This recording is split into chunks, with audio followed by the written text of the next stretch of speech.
We're reading Bamidbar Chapter 9. This story beginning has a date. It's in the second year of Yetzias Mitzrayim, the first month. So we're going back to the date where everything really is happening here. So all of these stories are sort of surrounding these dates. And as we've discussed, this is explicitly before the story of the census in the beginning of the book, which was in the second month of the first year. So this is going back all the way to the day that the Mishkan was set up, which was Chodesh Nisan, the first month of the second year. And it's adding something that happened then. We could understand the dislocation because we had to finish everything about the Mishkan, the creation of the Mishkan itself, the census, all the things surrounding it, before we get to this, which is really a separate story, a separate thing. Now,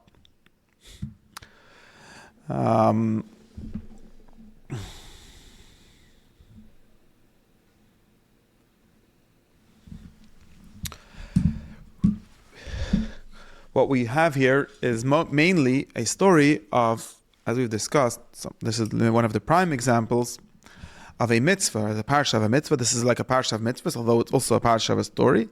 So in some sense, it's the parsha, and it's one of the only parshas that are like this. Parsha of a mitzvah of the Yidden doing in the desert a mitzvah that was given before. The mitzvah of Korban Pesach here was given already in Parshas Boy and commanded already that it should be every year. So this is really a story of the Kiyum HaMitzvah. Pesach is interesting in that way, that there's about 7 stories in the whole Tanakh saying how the people were Mekayim, how they did this mitzvah. So this is the first one. It's already in the Torah itself. And to that is added a mitzvah that was given in response to a problem that they had. So this is a structure that we find in many mitzvahs in Sefer Bamidbar specifically.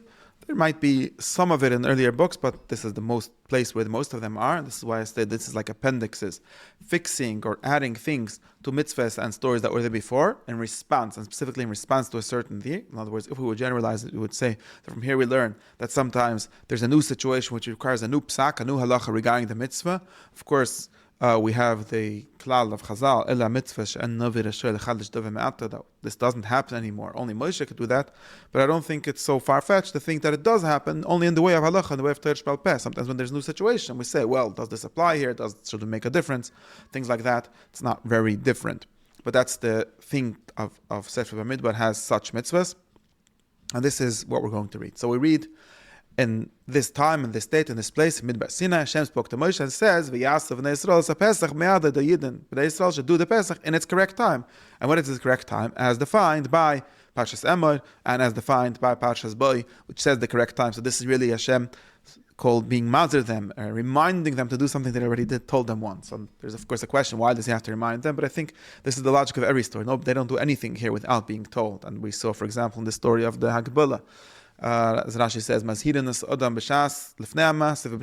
so there's a special command to actually do it. So like there's 3 levels. Like there's the general command, and there's the command to actually do it, and then there's actually doing it. And this is the command to actually do it. And as it says explicitly, you'll do it in the 14th day of this month. And according to all its laws, according to its order, as you've already been commanded. So it's not like there's no doubt that this is referring to the mitzvah that was given earlier, and it's telling them to do it. And Moshe tells the Yidden that they should do it, and they do it. So that's the 3rd level, right? Hashem tells Moshe to do it now, and they didn't actually do it now. As Hashem commanded the Yidden, they do it. Now and this is, I think, all said here. Probably that's the answer to the question. Like, isn't it obvious that they did the mitzvahs? It's probably obvious. But the reason this story exists, or maybe even it happened this way, in order, so we should have the next story. Now, there were some people that were not able to do the Pesach. Why were they not able to do the Pesach? Because they were Tameim L'Nefesh. We already discussed Tameim L'Nefesh means Tumas Mes. They touched a dead soul, a dead body, a dead person. I think the Nefesh doesn't necessarily mean soul versus body, because you can't be Tumah to the soul, or Tumah to the body. But anyways, Nefesh means a person. And they could not do the Pesach, as we started over there, that if you're Tumah, you can't do it. And they come to Moshe and Aaron, they tell him, and we have a dialogue here, a very explicit dialogue, where Tumah, Lama Nigara, why will be not counted? It's interesting, because everything here is being counted. So Nigara, something like, why don't we count? Why are we deleted? Why are we reduced from being able to make the Korban Hashem, but me'ada in its right time, along with all the Yidden. And Moshe accepts this argument, accepts their complaint, and he says, this is interesting because there's later in the story we'll see many complaints where people say things similar, like why not me, why not this? And then apparently if you complain in this style of complaining, then Hashem gets mad. But here, this was a complaint or a kind of demand, which Moshe says, Imdu ve'eshma etzav Hashem lechem. Let me stand here, wait here, and I'll listen. I'll hear to what Hashem told me. And this is, of course, also a continuation to what we had in the end of previous chapter, where after the Mishkan, and the Mishkan was set up on Chodesh Nisan, there is a place to go ask Hashem things. That probably means he went to the Oil Moed and he asked him what to do. And Hashem answers, and he gives a command, Dabar b'nei Yisrael, gives a new mitzvah, and the mitzvah is phrased in the style of a mitzvah, in a very general phrase, in the way of Sefer Vayikra, Bamidbar ish, any man, if it will be tameh, or, and it adds, right? Since it's a general law, it's not only responding to the situation, it's giving the new law, like the way Chazal would say it. There was really the law before, but there was the story happened so that these people should be the cause of the law being revealed. But it's not like the law was created in response to that. This is really the law, and we can see this from the style of the pasuk. It's not a style of like, oh, so for today we'll do this. No, there's a general law that has a rule. This is how it works, and it's not only for you. It's also if you're b'derech l'choika, if you are in a far away, you can't reach the place of doing the Pesach. So the same thing. It's not specifically for Tumah, it's any kind of other way, legitimate way. Well, not if you did it on purpose, but a legitimate way in which someone was impossible to come to the Pesach. And it's not only for today, it's not only for now, lechem or l'dereseichem. It's for now or for the future generation. So this is a general law. Now, what will this person do? He will do a Pesach. When will he do a Pesach? On the second month. So this is also a story where we see very clearly all these stories were happening between the first and second months. So this is a story that's a bridge between the first and second month. Because if someone can't do the Pesach in the first month, he will do it in the second month. In the 14th day, is again the same time of the month, in the same time of the day, Ben Arbaim, he will do it, and he will eat it in the same way. He'll eat it with matzah and meroidim. In the same halachas will not be allowed to leave it over until the morning. So the same halacha, they will not break any bones. He will do it along with the same rules of the Pesach. In other words, it's a real Korban Pesach, just not b'me'adeh. That's why we had the word b'me'adeh. It will not be b'me'adeh. It will be in a new me'ad, from the 14th day of the second month. And of course, since we gave this permission, we gave this set of second chance, so to speak, we have to remind you that this is only going to work for people who have unfortunately had this problem. But don't think that this is permission to just be late. If you're tired and you're not b'derech and you don't do the Pesach, then you're back to the regular law. We've already learned this in Parshas Bo, that if you don't do the Korban Pesach, you become kores. And why? We have again this word b'me'ada. He didn't do it in his time, and he was able to. He will suffer his sin himself. Now, there's one more law about Korban Pesach. I think this was already said in Parshas Bo. I'm not sure why it's repeated here. Some people understand that maybe a ger could also, if he becomes a ger, if he comes later, he could do it later. Not clear to me. If a ger comes and he will do Pesach, he will also do it according to all the laws of the Pesach. This is something repeated many times in parts like this. The same law will be for you, for a ger, for a stranger, a sojourner, a traveler, and for a citizen. Both have the same law. And as I've said, that's a repeat. Okay. Now we end this. This is the last mitzvah that belongs to this series, or in this part. We can see it's part of this story. And now we have a beginning of a new part of the book, I would say. The question of we should start it here or start it in the next part, I'm not sure.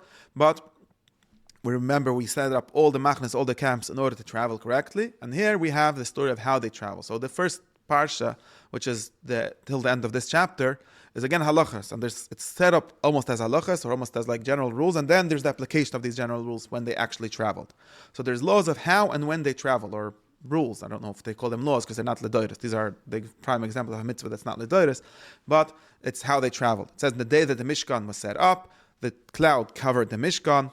At night there was a kamare esh, a vision of fire. So maybe not necessarily a fire itself, but a vision of fire. Not clear. And that's how it will go. Always, this is of course, we already had this in Parshas V'Shalach. Before there was a Mishkan, there was a Esh at night and on a day. But now this Esh and on is on the Mishkan. And now when did the Eden travel? When the cloud raises up from the oil, goes away from the Mishkan, or rises up, that's when they travel after him. And in the place where the cloud stops, the place where it comes to a stop, that's where the Yidden will be chayne, that's where they will rest. And this is what it means, Al Pi Hashem Yisrael. Al Pi Hashem Yachnu, so Hashem, which is represented in his cloud, this is how he shows at least his presence with people. They travel along with him and they rest along with him. And here the pasuk goes into a very long elaboration, a lot of details of this rule, and it seems again to be unnecessary. There seems to be too many of these details, but I think that we should read it, like I said before, in the story of the Kabbanis of Nesiim. This is an expression of excitement, an expression of celebration. When you say things at length, it sounds nice. It's beautiful. So it gives us the long elaboration. And in a kind of a song, and I think the song has a refrain, which is Al Pi Hashem Yachna, Al Pi Hashem Yisrael. As you can see in my organization, it's 3 times, and with slight variation, but 3 times. So there's like 3 parts to this song, and it says it 3 times. It's a poem. It's a song. Tells us how, if the cloud is on the Mishkan many days, then the people keep their watch. They don't travel. And if it's only a few days, then we assume the completion of the sentences. And then they will stay there only for a few days. Again, Al Pi Hashem Yachna, Al Pi Hashem Yisrael. Sometimes it will be only for a day, for a night. In the morning they travel. Sometimes it's a day and a night, and then they travel. Sometimes it's a day, sometimes 2 days. Sometimes it's a month, sometimes Yomim. So many days, many months. For all of that, it's the same rule. As long as the honor is on the Mishkan, they rest. And when it rises, then they travel. Al Pi Hashem Yachna, Al Pi Hashem Yisrael. Mashmeres Hashem Shemona, Al Pi Hashem Biad Moshe. That's the end of this chapter.